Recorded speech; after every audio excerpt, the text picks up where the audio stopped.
Welcome aboard the Athletics Can't Wait Jets podcast, your nonstop shop for all things Jets with Tim McMaster, Zack Rosenblatt, and Marissa Dunn. Can't wait! Hey, YouTube viewers, check out our great sponsors. They are underneath the video. Check out the links and the great process. They help us do this show, so check them out. Victory Monday, second straight Victory Monday. Here we go, Jets fans. It might be time to start thinking about the 2022 season a little bit differently. The Jets are 3-2 after a resounding 40-17 win over the Dolphins. Best start since 2017. Thanks for joining the Can't Wait podcast. Tim McMaster here, along with Zack Rosenblatt, our Jets writer here at The Athletic, and our producer, Marissa Dunn. We have a lot to get to. Sauce Gardner, Breece Hall, the defense. We'll also talk about the other factors in this game, maybe not so good. The fact that the Dolphins were running out a third-string rookie quarterback. But we have to start with something completely different. That's right. Happy birthday, Zack. That's an Happy birthday, Zack. Oh, thank you. I don't even know how you did that effect, but that was cool. Well, it actually, there we go. Oh, there we Start go. Again. Victory Monday, Zack's birthday. Come on, Jets fans. Like, he is the reason they're winning. I mean, Connor leaves the beat and Zack takes over, and look at it. So everybody better wish Zack a very happy birthday. Thank you. Thank you. That's very nice. And thank you, everybody who's commenting on it right now. So it's wild now. When you go on Twitter, if you just go to somebody, I clicked on it does like the balloons or whatever. Yeah, I clicked on you, and suddenly balloons popped up everywhere. It's like, when did Twitter become Facebook? I don't know. It's and before the start, Marissa kicked me. She's like, "You need to leave for 30 seconds." I was like, "Okay." Yeah, I was testing that out to make sure. I see why. Sorry, bye.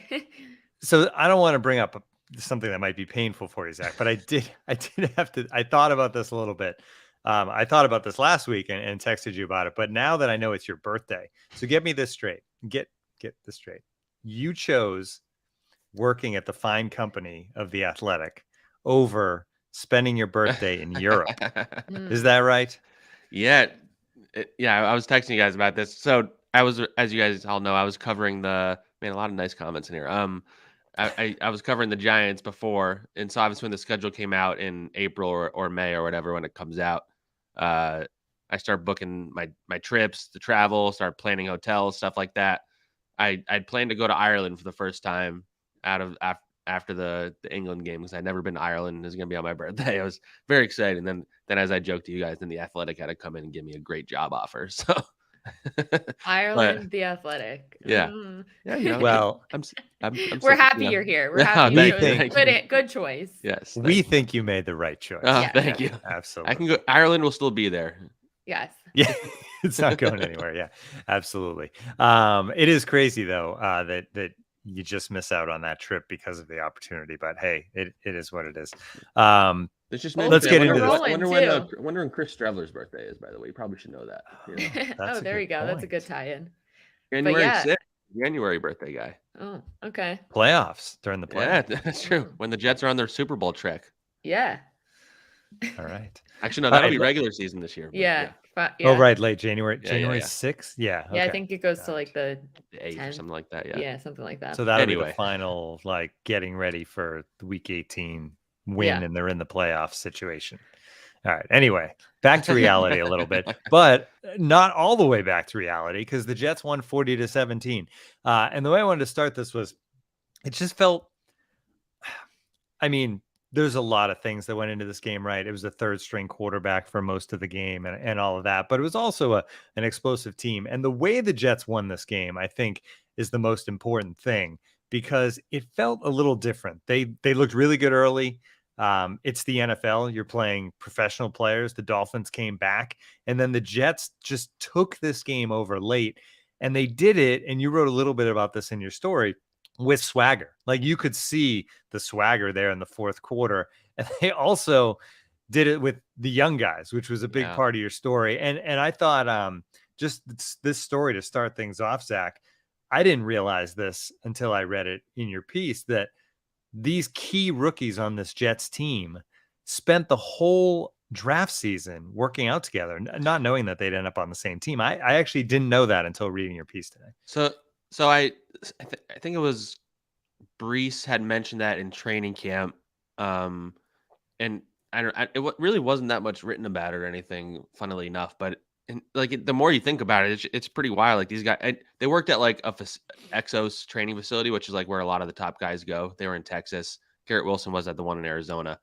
But still, the fact that these guys had no idea they were going to be teammates. They work out together. I don't know how many of them knew each other before they started working out together. And then, like as Sauce was telling me in the locker room, the draft comes and one by one, they start like, wait, I worked out with him. I worked out with him too. And they're like calling each other and FaceTime each other. And so they came in with like this relationship already. And like I wrote about this a bit in the piece that you're talking about. Like this draft class, like it just feels like this is the reason why this is not the same old Jets anymore. Like these guys just carry themselves a different way. Last year's draft class to a degree too. Like Alijah Vera-Tucker, I'm sure we're going to talk about every week at this point, but we have to talk about him again. Like Zach Wilson played well. Elijah Moore didn't really do much, but yeah, I mean, that this draft class in particular, like it really has carried this team in a pretty crazy way for 5 weeks into the season, and all 3 of their wins are in large part because of these guys. Like if you look at Garrett Wilson in week 2, he had that game against the Browns. And then these last 2 weeks, you have Sauce Gardner and Breece Hall both having the games that they have, especially this last game. Breece Hall absolutely was a star-making turn, Sauce Gardner, all that. But if there's any reason for optimism that they can keep building on this performance, and I know we're going to talk about like the Dolphins were pretty shorthanded and all that stuff, but the Jets didn't used to win these type of games. And even during the game, it started to feel like it was about to be, I hate to keep saying same old Jets because, they had gone up. Forget how much they had gone up. Actually, I'm pulling it up right here. It was 19-7. 19-7. Yeah. And then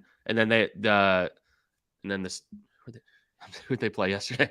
The Dolphins. Sorry, it's your birthday. It's my birthday. The Dolphins battled back, and all of a sudden it was 19-17. Right? That was the score. Yeah. And then they had a field goal attempt. Yeah, and then they had a field goal attempt. So it just feels like, everything, they're running the ball with ease. Raheem Mostert was just like, if in retrospect, the Jets were just like forcing them to run the ball instead of letting them let Tyreek and Jalen Waddle beat them. But they got it to 19-17 and they're attempting a field goal. And that's usually the moment where like, things are it really just like in the building or in the press box, it just feels like, oh crap, here we go again. And then the opposite thing happens. It's like this team just turns it on in the fourth quarter in a way I've never seen before. And Salah had an interesting theory about that. He said he thinks a big reason why they're better in the fourth quarter is because they have so many young players. And so, over the course of a season, young players get better as the season goes along. And he also feels like over the course of a game early in the season, they're learning things as the game progresses. And then it gets to the fourth quarter and, maybe they're noticing things that the other team's doing, or they're, more on their P's and Q's. I think that says a lot about this rookie class, that they're like that smart and able to process things in that way. And they're on top of just being super talented. And this is a fun group. Like at the very least, whatever happens the rest of the season, like I think, Jets fans are excited today. I don't want to rain on their parade or anything. Expectations should be tempered. I still think there's a long way to go for them to be like a playoff team or anything like that. But this is a fun team as long as these young guys are playing like this. So I got to throw this up here because you could have been hanging out with Hugh Baker today. Oh man, Hugh, I'll visit you one day. Yeah. For our audio listeners, he's in Ireland. He's in Ireland. Somebody said that somebody said to him earlier that you should go to Scotland, not Ireland. I've actually been to Scotland already, so okay. World travelers there. Yeah, exactly. Yeah. Although Hugh wouldn't know you because he's a Jet fan and you would have been covering the Giants. But yeah. All right, let's go through these rookies kind of one at a time here in these performances. Let's start with Breece Hall because it felt like Sauce Gardner had kind of his breakout. Yeah. Garrett Wilson had his breakout against the Browns. But even though Breece Hall won the Rookie of the Week award a week ago. That was just because of fan voting, though, I think. Yeah, he blew it out of the water this week. 18 carries, 97 yards, and a touchdown on the ground. 2 catches, 100 yards through the air. Just a dominant performance. The 79-yard catch obviously really stands out, not just because it was a 79-yard catch. But the way he carried, I think it was Kohu. It was almost like a ball and chain on his ankle, right on his back, and then his ankle, and he's pulling, and he comes up like 2 feet short. It's like you're playing backyard football, and like I have two older brothers, and like, I'm the younger brother, and my older brother who's bigger than me. Like, it's like I try and tackle him, he just carries me across the field. Like that's Yeah. what it looked like. And then he You're fell holding down. onto Then the he fell leg. down at the one. Yeah. Two different times he got tackled at the one, and I jokingly asked him, I'm like, "Do you wish the field was 99 yards instead of 100?" And he's like, "I just need to fight for that extra yard, I guess." But yeah, He keep finally going. did. Yeah, he finally did get into Yeah. the end zone. I love that on Monday mornings I can just go to your Twitter feed and all this information comes out about PFF and all these different numbers, and plays and that sort of thing. And I did think it was interesting. We've kind of monitored this through the season, Carter and Hall and their usage. And yesterday, Breece Hall 41 plays, Carter 25. It's a significant kind of swing to him being the guy. That said, Carter only 21 yards, but a couple of touchdowns and some plays as well. It feels like this is the first game where the two-headed monster that you envision in this offense, what the Niners had when Robert Saleh was over there, has kind of shown up now for the Jets. Yeah. At the beginning of the season, it was close to a 50-50 split. I think Carter had more snaps the first 3 weeks, I want to say. But I think what you're seeing, and you and I have talked about this, it did feel like Breece was close to breaking one loose. He was close to having that breakout game. It just like wasn't quite there. He would just miss. He would miss the hole. He wasn't going as north and south. It was the big teaching point. Last week, you kind of feel it that he really gets involved in the passing game. And then this week, he just blew it wide open. And I think what you're seeing with the running back rotation is he's too talented to take off the field almost. I think in the beginning of the season, he was still developing in their eyes as like a pass catcher in terms of route running and in terms of protection. I don't know how I haven't really, looked into it too much in terms of the blocking, but in terms of the route running and the pass catching, he's been pretty stellar. On that 79-yard play, he was wide open. They had actually had both of the running backs in the backfield. They faked a handoff to Michael Carter. Everybody bit, and Breece Hall was wide open down the field, and that's when he started his run. So the fact that they have both of them and both are effective, both pass catching and running is awesome. But I think now, I think before the season, I talked about how maybe in the beginning of the season, you'll see a 50-50 split. And then as the season progresses, maybe Breece starts taking it over, even if it's still 60-40 or something like that. I think it maybe happened a little earlier than I expected. But from here on out, like, I think he really has a chance to put, again, another thing I said, I think he has a chance to win Offensive Rookie of the Year. Like, that's what I thought his talent level was. And if he plays like this, he obviously will have, he almost had 200 total yards. It was one of the best running performances they've had for the Jets in a long time. The running attack they had 5 rushing touchdowns, which was the most they've had since 1993, which is pretty crazy. Teams don't run it as much anymore, obviously, but that's still a pretty crazy stat, and it's all because of him. And it just having him as a threat in the back, as talented as I think Michael Carter is, I don't think teams are necessarily like scheming for Michael Carter. I don't think they're scared of Michael Carter. You have to really prepare for Breece Hall. It's when they start doing play action with him now, you're going to have to pay attention to it. And then when you have all the weapons they do at receiver, and the tight ends are inconsistent, but like this group around it, like they have the ability to really have a balanced attack. Whereas the first 3 weeks they were passing at an insane rate. They had insane amount of dropbacks and all that stuff. They were not running the ball. Everybody was getting mad about that. They've run the ball more than they've passed the ball the last 2 weeks. It's going to fluctuate based on what happens in these games. But if they can be a ground and pound team, I think that's the personality that the 49ers have always had with Kyle Shanahan. And that's where Michael LaFleur comes from. So I think that's what they want. So if they can get that running game going, Zach Wilson has the skill set to do a lot of those RPOs with his mobility. And then they can start getting these receivers more involved, because Garrett Wilson hasn't been as involved the last 2 weeks, and they haven't really needed him to be. So I think that says a lot about the potential of this offense. We'll get into the defense, obviously. I think that there's some interesting stuff going on over there too. But the offense, like the ceiling is extremely high for this offense, with everybody playing like, what you go into a season with, this guy has a lot of potential. This guy has a lot of potential. And it's pretty rare, especially around here, where everybody lives up to it. And so far, Garrett Wilson, Breece Hall are living up to it. So it really opens up a lot of what this team can do. Yeah, it certainly does. We're going to get into the defense, including Sauce Gardner and Zach Wilson as well, coming up in a little bit. But first, we do have to take a short break.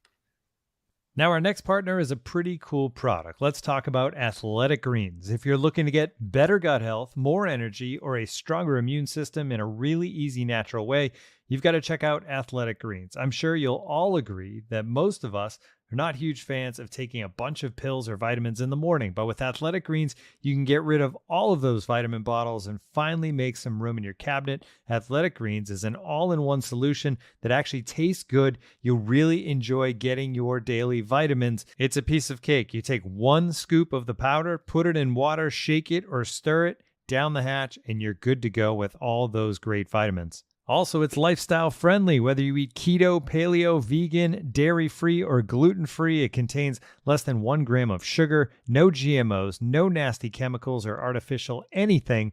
Right now, it's time to reclaim your health and arm your immune system with convenient daily nutrition, especially heading into the flu and cold season. It's just 1 scoop and a cup of water every day. That's it. No need for a million different pills and supplements to look out for your health. To make it easy, Athletic Greens is going to give you a free 1-year supply of immune-supporting vitamin D and 5 free travel packs with your first purchase. All you have to do is visit athleticgreens.com/NFL22. Again, that is athleticgreens.com/NFL22 to take ownership over your health and pick up the ultimate daily nutritional insurance. Reserve Bar is your online source for premium and luxury spirits, wine, and champagne. And now Reserve Bar offers same-day delivery. Reserve Bar has a vast lineup of rare and hard-to-find bottles, premium brands, celebrity spirits, and limited releases that you just won't find at your local store. No one does spirits gifting better than Reserve Bar. Looking for an elevated gift? ReserveBar.com has you covered, and you can have the gift delivered right to their door. Even better, turn that spirits gift into a cherished memento with custom engraving. It's perfect for birthdays, weddings, anniversary, any holiday, you name it. Getting into home bartending? Reserve Bar has everything you need. Spirits for the shelves? Sure. But they also have every barware, tool, and glass you'll need. Reserve Bar has a great feature called Cocktail Lounge. This is a treasure trove of cocktail recipes, bartending tips, interviews with master distillers, celebrities, and more. The hot trend in spirits is ready-to-drink cocktails. Have you tried these? These taste better than ever, and Reserve Bar now has a huge collection of them. These canned cocktails are great for parties when you just don't have time to tend the bar, and ideal for tailgating season, which is already in full swing. So I highly recommend visit reservebar.com today and use our promo code WAIT to save $10 off your purchase of $75 or more on spirits, wine, or pre-made cocktails, but only when you use our special offer at reservebar.com with the code WAIT. That's reservebar.com, code WAIT. This offer expires December 31st, 2022. All right, let's get back to it, and let's stick with the offense for now and talk about Zach. We talked all about the weapons, but not the guy who was pulling the trigger on that. And the important thing I think about Zach in this game was the numbers don't jump off the page, right? 14 of 21 for 210, no touchdowns, but no interceptions. And really, you think through the entire game, and the only real mistake I can even think about Zach was he took the 1 sack for I think it was like a 17-yard loss, like a huge sack. Yeah. They ended up running a draw play to get a bunch of that back and ended up punting out a decent field position. So it wasn't the worst thing in the world. It didn't lead to a turnover. The sack's better than throwing an interception, but that was the one flaw. But other than that, I mean, he just seems like he looks more comfortable in the pocket. The 179-yard throw to Breece Hall, the way he looked through the play action, going through his progressions, and then finding Hall. Hall even said, I think, after the game, I didn't think he was going to throw it to me because I had to wait for him to get through. He was like, Zach. Yeah, but that's a good thing, right? Like he was going through the steps, and then he found the right guy. He hit him. It wasn't like this breakout game for Zach Wilson, but it was what this team needs right now. Like they have weapons. He doesn't have to be superhero. Yeah, I mean, that's exactly it. It's okay to have a ho-hum Sunday for him. Like he doesn't need to, be a hero every week. And I think, the way he plays and the way he played as a rookie, you've seen a lot of quarterbacks where they feel like they have to make everything happen all on their own. You see it with Carson Wentz is like a great example of that. And even Daniel Jones, he's done better with that this year for the Giants. Like guys like that who try and do everything themselves, and what winds up happening is they force it themselves into bad decisions. They don't go through their reads. And Zach just played like a good, fairly efficient game. There was a throw early that he underthrew Elijah Moore that should have been a catch. It wasn't like a costly mistake necessarily. That was a big thing for this game in general, by the way. Like the mistakes they made didn't wind up really costing them in the end. They had a couple of defensive pass interferences that they were able to overcome, like things like that. But like in terms of Zach, like the last 5 quarters, if you count the fourth quarter when he was like practically perfect, I think I tweeted a little bit ago, he's completed over 70% of his passes in that stretch, no turnovers. And like the Jets are in a spot now where they have the talent where a game manager at quarterback is perfectly fine. I think that's why they felt confident in Joe Flacco at their quarterback. Obviously, there's some limitations to what he can do with how slow he is, though the offensive line is playing a lot better now. But like they need a guy who's gonna not make mistakes and find the weapons. You don't even need to throw it downfield to them a lot of the time. Like Garrett Wilson and Breece Hall can make things happen after the catch. So if Zach Wilson plays like he did against the Dolphins every week, the Jets are going to be in very good shape. If he plays like he did in the fourth quarter against the Steelers, they might be a playoff team. So that's just like what competent quarterback play has been something that's been missing around here for a while. And he's been certainly competent, if not more than that at times. So based on like, there was no, again, this goes back to like it all being hypothetical before we saw him come back. All we had to base it on was how he played last year. And he did not play like, smooth operator last year. Like it was a lot of him trying to make things happen. And if he can keep it going like this, I think Michael Ford deserves a lot of credit for the game plan and the way they called things. I think being confident in the running game behind him is going to be a very good thing for him too. So yeah, I mean, like you said, the sack, you can't really take sacks like that. It was a very quick pressure, but he started running backwards instead of, if you're going to get sacked, just take the sack or throw it away as quick as you can. If you don't think you can throw it away, then just take the hit, I guess. You can't run backwards like that for sure. But yeah, very encouraged. And, he's going to have a really good test against the Packers. The Packers defense has been inconsistent, but they do have talent, especially, pass rushers, and they have a couple good corners. So that's going to be a good test for him on the road. They're going to be hungry coming off a loss to the Giants on Sunday in London. Zach also connected with 8 different receivers on Sunday. I thought that was key, the way he's been able to kind of spread it around. And that goes back to the progressions, I think, as well. And not just like eyeing up. Like last year, I felt like it was a lot of Corey Davis or bust. Like that was his guy. That was the guy he connected with. But now he's hitting everybody. He hit 8 different receivers, and Conklin didn't have a catch. He targeted him, I think, once or twice, but no catches. So that could have been 9 different receivers pretty easily. He also, correct me if I'm wrong on this, Zach, he's the first Jets quarterback ever with a rushing touchdown, passing touchdown, and receiving touchdown in a season. Did you see? I saw that somewhere. I didn't see that, but that sounds right, because I think that's a pretty rare thing. It's pretty funny that he's had that rushing touchdown was a pretty nice hard-nosed run too. It actually made me kind of one of those moments, right? Because he kind of went head first. Yeah, you don't really love them going head first. Yeah. Yeah, not great. The last Jet player to do that, Curtis Martin, had a passing touchdown, receiving touchdown, rushing touchdown. So it's been a while, but for Zach Wilson to do it, that's cool. It just shows, I think, his athleticism, the play, the Philly special version play that they ran to get him to the touchdown catch. You mentioned the protection. It was better. The O-line, 2 sacks allowed. Dwayne Brown back at left tackle. So we talked about it. That meant Alijah Vera-Tucker playing his 3rd position in 3 weeks. And you wouldn't know it, right? Just, he just looks good out there. He's a special player. Man, it's great. And by the way, like according to PFF stats, the offensive line didn't even give up the 2 sacks. They were credited to Breece Hall and Michael Carter. So technically, I don't know, like you don't know what the assignments were, all that stuff. That's the hard part with like looking at that stuff, but 0 sacks, technically 0 pressures given up by Alijah Vera-Tucker at right tackle. I mean, it's wild. Like I feel like everybody expected him to almost do this going into the game. And that's almost an unreasonable expectation, because for a guy to play, he never played right tackle. He'd played left tackle before. So he played right tackle, a position that he just started practicing this week. It's not like the other one where they're like, yeah, you got some reps at left tackle before, and we were just in case of emergency. He was not getting reps at right tackle. And just talking to guys in the locker room, like Dwayne Brown has been in the league for a long time, called him special, and Laken Tomlinson, who's been a Pro Bowler, is like, that dude's gonna be an All-Pro for a long time. I think everybody is just. But where is he gonna be? All-Pro? Yeah. I mean, I imagine the goal is for him to be a long-term guard, and you have 2 really good tackles, but. I mean, you wherever you need them, I guess. Like you base it on what you have that offseason. I don't know. It's a very unique spot to be in. You don't want to do this forever, where you're moving him around a lot.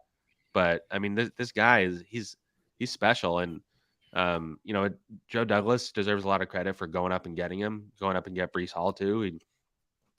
But Alijah Vera-Tucker has been the MVP of this team so far. I don't even think that's I don't even think anybody would question that. And it's pretty for an offensive lineman to be an MVP of a team. I'm sure there's been guys that have deserved that kind of thing, but I don't know that anybody's ever called out an offensive lineman as a team's MVP like this through 5 games. And Jets fans, I think, all agree with that. And when the fan base agrees that an offensive lineman is deserves that, I think that just tells you everything about how good he's been. Yeah, especially when you have had players in more, obvious positions having some big moments, but that everybody realizes that what this guy has done, because this offensive line has just been in such shambles. But Dwayne Brown did return, didn't get injured. So it seems like this team heads into next week, you would think, right, with a whole week of practice with these guys all in the same spots. That's kind of hard to imagine. Yeah. I mean, and a lot of what they've been talking about is that they just want the 5 best guys out there, which is why they put AVT at right tackle and Herbig at right guard, basically saying they don't want to play Connor McDermott. Poor guy's catching strays without even meaning to. But it's a pretty good. I mean, Nate Herbig's I've been saying he's a starting quality guard. So they have 5 quality offensive linemen. The Eagles loved him. They didn't. Yeah. I don't think they wanted the him Eagles to only go. got rid of him because they're so freaking deep on the offensive line, and they couldn't. There was no point of paying him what they were going to have to pay him. So, so they have 5 solid offensive linemen. Eventually, they're going to get back Max Mitchell and. Sam, we got some noise coming from you. Yeah, maybe hit the mute button. New York City. Grilling in the apartment. I don't know what they're doing. I thought they were done with I this. thought I was going to be able to power through it, and I was struggling. Okay. They have Max Mitchell and George Fant eventually coming back. It's going to be an interesting conversation about what they do when that happens. But all of a sudden, they have a pretty deep offensive line group. I know you don't want to overreact to one game, but Dwayne Brown was solid. I don't think he gave up much. Laken Tomlinson finally had a solid game. Nate Herbig was solid. AVT looks like a Pro Bowler. You don't need 5 all-star offensive linemen. They have 1 and a couple of solid guys. And that if they give Zach Wilson time, they create some holes for Breece. And this offense is all of a sudden you're going to see it rising and rising up the rankings, all the analytical ratings, all the stats and the scoring and all that stuff. So I'm going to say that a lot. I'm encouraged by the offensive line. And it's not like the Dolphins had have a bad pass rush. I think PFF had them as the 10th ranked pass rush come into this week. I don't know what they are now. I'm probably not as good, but very encouraging. All right, let's switch things over to the defense now, and let's start with Sauce. I guess we started with Breece on the offensive side, so let's start there. And really, he started this game in the right place for the Jets, right? With the blitz, knocked out Teddy Bridgewater, gets the safety, then follows that up with his first interception of the season. What else can you say about this guy, right? Week in, week out, he's just that shutdown guy that they drafted, but you never know till he's on the field if he's going to be that guy, and he's been that guy right away. I feel like him and AVT, it's going to be a thing where we're talking about them every week, when usually when you just expect a guy to be great, you kind of just stop talking about them eventually. The Eagles, to use the Eagles as an example, their offensive line is always so good. I feel like you don't really talk about Jason Kelce every week kind of thing, but with this, it's just it's amazing. He's a rookie and he's absolute shutdown cornerback already. I pulled up my story because when I asked him about his interception, he had a quote that kind of just his confidence. It's so casual how confident he is that and he's so nice about it that you don't realize how kind of cocky he's being in a good way, not a criticism. But I asked him about his interception and he was I feel like that was, oh no, that's not it. Here it was. Earlier in the week, I was talking about how I'm the only one, one of the Jets starting defensive backs without an interception in a joking way. But God heard that and took it serious. He answered it for me. A few weeks late, but you got it. I don't know. This kid's going to be the most popular guy in town for a long time, just because his personality and the way he plays. And he had a defensive pass interference. They had 3 of them. I think 2 of them were kind of iffy calls. I can't remember if his was one of the ones that was iffy. But it didn't wind up costing them, like I said earlier. And, again, the Dolphins fans are all coming out of the woodwork to be like, yeah, Tyreek Hill and Jalen Hill are banged up and they were playing the third string quarterback, which is true. But, you can only, do what's in front of you. And Sauce Gardner has not been beaten yet, really. Like the one mistake he had cost a touchdown against the Browns. Otherwise, he's been near perfect. Like he's playing at a Pro Bowl level as a rookie. And for a corner to do that in the beginning of the season, like that's a hard position to play. Like there's a lot you have to factor in: the quarterback, the scheme, all that, the receiver you're playing against, the route they're running, what they're showing, all that stuff. And he's just been absolutely stellar. And the cornerback blitz, like it's funny, Salah was like kind of being coy about it. Somebody asked like, why did that work or whatever. And it's like they all kept saying that they knew it was like something about what the Dolphins are doing. They knew what look they were showing. And they're like, we have no doubt in our minds that this is going to be a work. I don't know. They could have expected it to be a safety and all that stuff. Like the timing of it was great. But yeah, like you can't expect much more out of a rookie going against Tyreek Hill and Jalen Waddle than what he showed yesterday. Yeah, it was special. The numbers overall for Hill and Waddle: 10 catches, 70 yards. I mean, that is not what you expect from those guys. There was the third string quarterback. For Hill, though, one thing that stood out to me was he had catches, right? I think he had 7 catches. Yeah. A lot of those were early on. But scheme-wise, the Jets were doing something right because he was getting catches, but he wasn't breaking them. He wasn't getting the yards after the catch, which is what this guy is, right? Is get him the ball and let him shine. Maybe the injury was a little of that, but it seemed like the Jets kind of had a good plan in place to, hey, this guy's going to get his catches. We got to prevent the big play. And they did that. Yeah, exactly. Yeah, that's exactly what they did. It helped that they were getting like a lot of pressure up front. Yeah. Especially for a third, like you said, third string rookie quarterback. They didn't make his life he didn't have time to throw. Maybe if he did, it looks a little different. Who knows? But they were hitting the quarterback, and both DJ Reed and Sauce Gardner continue to shut guys down on the back end. They shut down Mike Gesicki, their tight end, so their linebackers are playing a little better in coverage. There was some tackling problems. Like they played a big nickel. So Will Parks was a starter at safety, and they played fewer linebackers, I believe. And so they did that because they were trying to prevent anything from happening: deep plays, big plays, chunk plays. And so what happened was Raheem Mostert started just getting a lot of rushing yards. There was some tackling issues because those safeties maybe aren't amazing at tackling, but they were able to hold the passing game pretty well. And as long as they have Sauce Gardner and DJ Reed, like no matchup is going to be, nothing's going to scare them really in terms of like receivers they're going against, because they really believe in this cornerback duo. Hold on, I got to cut in because we got some pretty big NFL news. The Panthers have fired Matt Rhule. Oh, wow. I had a feeling that might happen soon. I didn't realize it would happen today. Wow. Yeah. There you go. The Jets tried to hire him at one point, right? Yeah. Yeah. As did the Giants. Maybe that's Matt. Maybe that's Matt Rhule, his new job. He just found he's kind of. Yeah. Wow. That's crazy. Yeah. Or the first one of the 2022 season. So they're going to be yeah. It's pretty early too. I guess they're pretty early. They're pretty big. They signed him to they hired him and they gave him like a 7-year deal too for like $60 million. So he's going to be fine for a while. Because he was the guy. Well, that was the thing with the Jets and Giants and him, right? The Giants he was the guy the fans all wanted. Yeah. Right. The Giants wouldn't pay him, but the Jets were the Jets were the year before, and I think the thing was he wanted to like bring all his college coaches with him. And then with the Giants didn't want to pay him a 7-year deal, and then it worked out. I mean, whatever. But that's great. I mean, I'm curious to see what he'll probably go back to college because he was a pretty good college coach. But yeah. It's that if the Jets so keep hard, playing, right? if the Jets keep playing like this, Michael Floor's gonna get some looks. So yeah. Anyway, were we talking about the defense? Were you talking about the defense? Yes.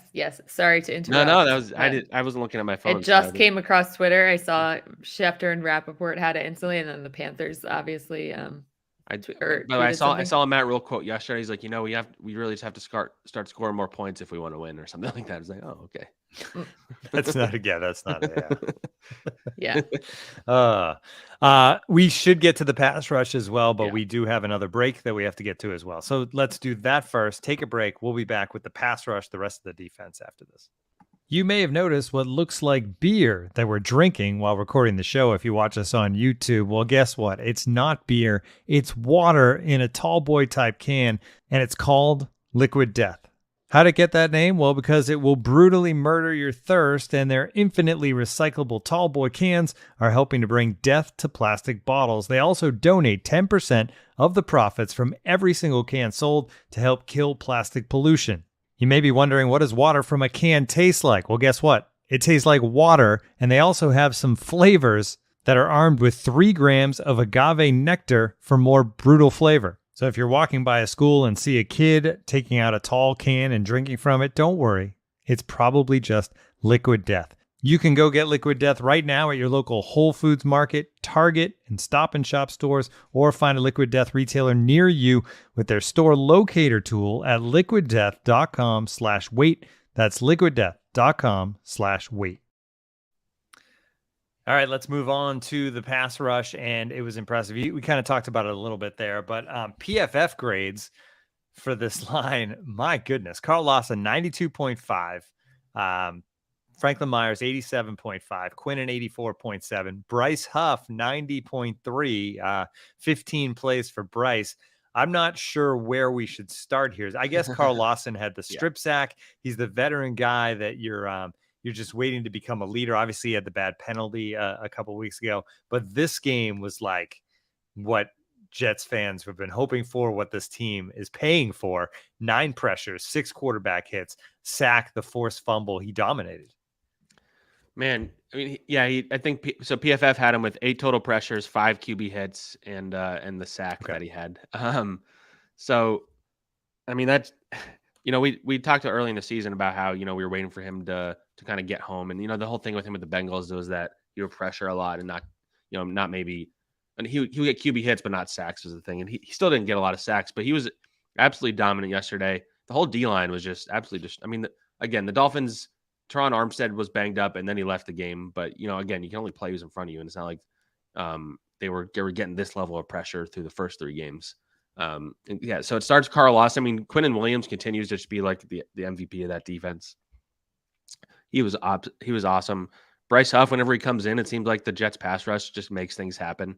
JFM had his most dominant game that I've seen since I've been here. You're not going to have all those guys playing that well every week. Quinnen Williams has played that well every week.